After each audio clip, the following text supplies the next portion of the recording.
जिस तरह agriculture compound है जो मुख्तलिफ बैक्टीरिया का मुरक्कब है जो बायो फर्टिलाइजर कहलाता है। पौधों का खुराक लेने का जो अमल होता है वो जो नमकियात हैं उनको इस अमल से रोकते हैं। वो बायो स्टिमुलेंट पहले भी इस्तेमाल हो सकता है, लेकिन ये कि अगर नहीं किया तो आप तीसरे चौथे पानी में उसका इस्तेमाल कर सकते हैं। यूरिया जो है कि हम अंदर इस्तेमाल ना करें। बिस्मिल्लाहिर्रहमानिर्रहीम। अस्सलाम वालेकुम नाज़रीन, AWC एग्री के साथ मैं हूँ आपका मेज़बान ताहिर नदीम। नाज़रीन, आज हम बात करेंगे कलराठे रकबों पर गंदम की बेहतर पैदावार के हवाले से, और हमारे साथ मौजूद हैं organic agriculture expert Mohammad Ali Khan साहब। तो आइए उनसे बात करते हैं।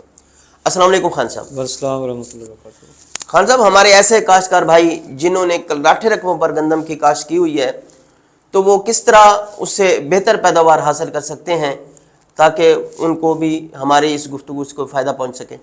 इस वक्त जिन फार्मर्स ने, जिन ग्रोअर्स ने गंदम जो है कलराठे रकबों पर काश्त की है, उस हवाले से उन्हें बायोसल्फ़र का इस्तेमाल करना चाहिए। अगर बायोसल्फ़र तो सबसे अच्छी बेहतर बात है कि सब बायोसल्फ़र का इस्तेमाल करें। और दूसरा, अगर बायोसल्फ़र कहीं से नहीं मिलता आपको तो DF फार्मूलेशन का जो सल्फ़र है वो इस्तेमाल किया जाए। और खादों के हवाले से जो है कि इसमें DAP जो है उसको इस्तेमाल कम से कम किया जाए उसका। इस वक्त स्टेज ये है कि जिन कलराठे रकबों पर अगेती काश्त हो चुकी है, अब वो फसल जो है वो गोब की हालत पहुंचने वाली है या पहुंच गई होगी या शुरू हो चुका है जिसका अमल। तो उस सूरत के अंदर जो है कि इसमें अब जब पानी आप लगाएं उसके अंदर तकरीबन 4 से 5 किलो जो है वो DF फार्मूलेशन का जो है सल्फ़र इस्तेमाल करें। और अगर बायोसल्फ़र मिल जाए तो बहुत अच्छी बात है, वो इस्तेमाल कर लीजिए।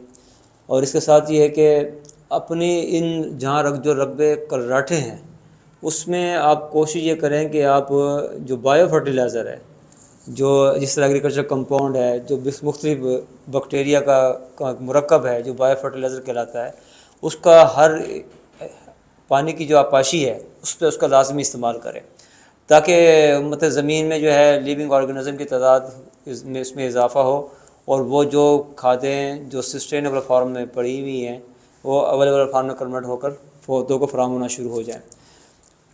इसमें सबसे बड़ी बात ये होती है कि कलराठे रकबों के अंदर नमकियात होने की वजह से वो जो पौधों का खुराक लेने का जो अमल होता है वो जो नमकियात हैं उनको इस अमल से रोकते हैं, वो उसमें रुकावट बनते हैं। और सल्फ़र के इस्तेमाल से ये फ़ायदा होता है कि वो उसमें वो जो ज़मीन के अंदर ये ज़मीन को हवादार कर देता है। और इसके बाद ये है कि वो सल्फ़र जो है जो खादें ज़मीन में मौजूद हैं तो वो पौधों की उससे फराहमी उसकी शुरू हो जाती है। जो ताख़ीर से काश्त हुई वहाँ लोग पहले पानी लगा रहे हैं या लगा चुके होंगे, तो कलराठे रकबों में क्या सूरत हाल होती है कि वहाँ जो पानी का सूरत हाल है आपाशी की, वो ताख़ीर से होती है वो भी, या फिर रूटीन में ही होती है जिस तरह आम रकबों पर होती है? देखिए, कलराठे रकबों के अंदर सारी खादें एकदम इस्तेमाल नहीं करनी चाहिए। वक्फे से हर पानी के साथ कुछ न कुछ मिकदार उसकी देनी चाहिए, क्योंकि ज़्यादा खाने देने से क्योंकि पौधे जो हैं उसको पूरी तरह वो इस्तेमाल नहीं कर सकते पौधे। तो यही वजह है कि इसमें हम बायो फर्टिलाइज़र के साथ इसमें हम जो बायो कल्चर होता है, बायो फर्टिलाइज़र होता है, उसमें खाद को हल करके हम फिर इसकी इरीगेशन करें। और इसके बाद इसमें जब तीसरे पानी में या चौथे पानी में जाके हम इसमें बायोस्टिमुलेंट का इस्तेमाल भी करें।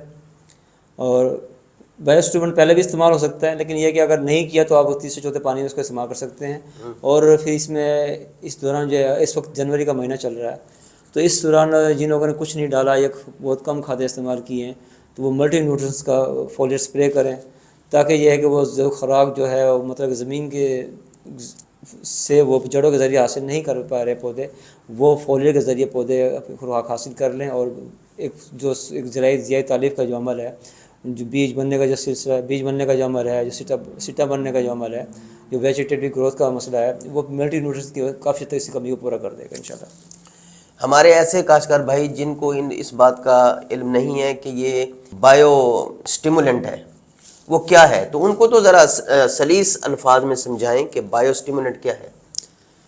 बायो स्टिमुलेंट ये है कि ये माइक्रो ऑर्गेनिज़म یہ لیونگ آرگنائزم بھی کہتے ہیں یا ایم بھی افیکٹو مائکرو آرگنائزم بھی کہتے ہیں ان کو.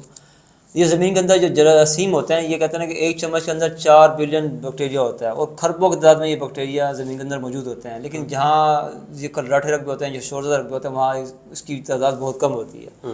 تو اگر اس کی مطلب ہے کہ ہم باہر سے ہم اس میں فرٹیگیشن کے ذریعے ان بیکٹیریا کو ایک اچھی خاصی تعداد میں ہم فلڈ کر دیں تو یہ زمین کا جو ضیاء تعلیب کا جو عمل شروع ہوتا ہے پودوں کا وہ اس میں اسے سپورٹ کرتے ہیں. وہ زمین کے اندر جو منرلز جو کھادیں مطلب پڑی ہوتی ہیں منجمد فارمیٹ میں پڑی ہوتی ہیں وہ ان کو متحرک کرتی ہیں. متحرک کرنے کے بعد وہ پودوں کو فراہم ہونا شروع ہو جاتی ہے. اس کی وجہ سے پودے جو ہیں وہ خوراک لینے کے عمل میں ان کے لیے آسانی پیدا ہو جاتی ہے. اچھا، ہمارے کاشتکار بھائی یہ سمجھتے ہیں کہ فصل کو جتنی کھاد دی جائے گی اس کی جو پیداوار ہے وہ اچھی ہوگی، تو لیکن ہمارے کچھ جو ماہرین ہیں وہ یہ کہتے ہیں کہ زیادہ کھادیں بھی نہیں دینی چاہیے، اس سے جو فصل کا قد ہے وہ زیادہ بڑھ جاتا ہے اور پھر جب سٹا لگتا ہے تو وزن کی وجہ سے یا آندھی چلنے کی وجہ سے بارش کی وجہ سے فصل جو ہے وہ لیٹ جاتی ہے، اس کی لاجنگ ہو جاتی ہے اور وہ پیداوار کو متاثر کرتی ہے.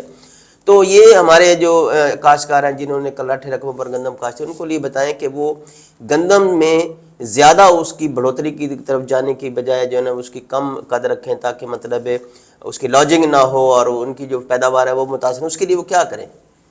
دیکھو اس میں ایک تو یوریا کا استعمال زیادہ کرتے ہیں اس کی وجہ سے قد زیادہ کر جاتی ہے اور دوسرا فاسفورس کی مقدار جو ہے وہ مطلب کہ وہ کم ہوتی ہے.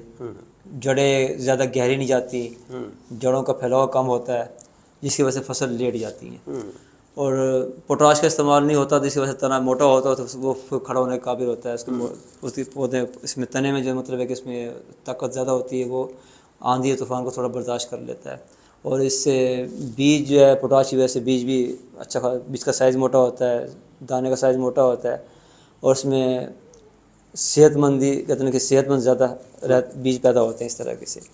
تو اس میں مطلب یوریا جو ہے کہ ہم اندازہ استعمال نہ کریں بلکہ یوریا کی جو کہ ہر پانی میں جو ہے نا بس پہلے 2-3 پانی کے اندر یوریا جو ہے قسطوں میں دیں اس کو جا کے، مطلب کہ ایک دم یوریا نہ دیں. مطلب کہ ابھی فصل چھوٹی ہوتی ہے ہم پوری ڈی اے پی یوریا پوری ڈی اے پی ڈال دیتے ہیں، پوری یوریا ڈال دیتے ہیں آپ. لیکن یہ کہ اب اپنی زمین اس وقت ہمارے زمین کے اندر آرگینک میٹر نہ ہونے کے برابر ہے. اب آرگینک میٹر نہ ہونے کی وجہ سے ہماری جو ہے نا کھادوں کی جو افادیت ہے وہ ہمیں اس طرح حاصل نہیں ہو پا رہی جو ہونی چاہیے. تو اس کے لیے بایو فرٹیلائزر کا استعمال بہت بےحد ضروری ہے اور وقتاً فوقتاً یہ ہے کہ آپ کسی نہ کسی طریقے سے پلانٹ ریزیڈیو جو فصلوں کی باقیات ہیں، کلر ہے یا کوئی سال میں مرتبہ سبز چارہ سبز کھاد وغیرہ وہ کھیتوں کو ضرور دیں کیونکہ ہم کھیتوں سے زمین سے لے تو رہے ہیں لیکن زمین کو کچھ دے نہیں رہے. تو اس لیے یہ کہ ہم بایو فرٹیلائزر کا استعمال کثرت سے کریں اور آرگینک میٹر بڑھانے کے لیے بھی اپنی توجہ جو ہے اس طرح مبذول کریں. اس میں دیکھیں نا کہ جہاں آپ سلفر کا استعمال کریں گے اور فرٹیگیشن کریں گے اس میں آپ اس مرحلے کے اوپر 2 سے 3 سپرے ملٹی نیوٹرنس کے کرتے ہیں.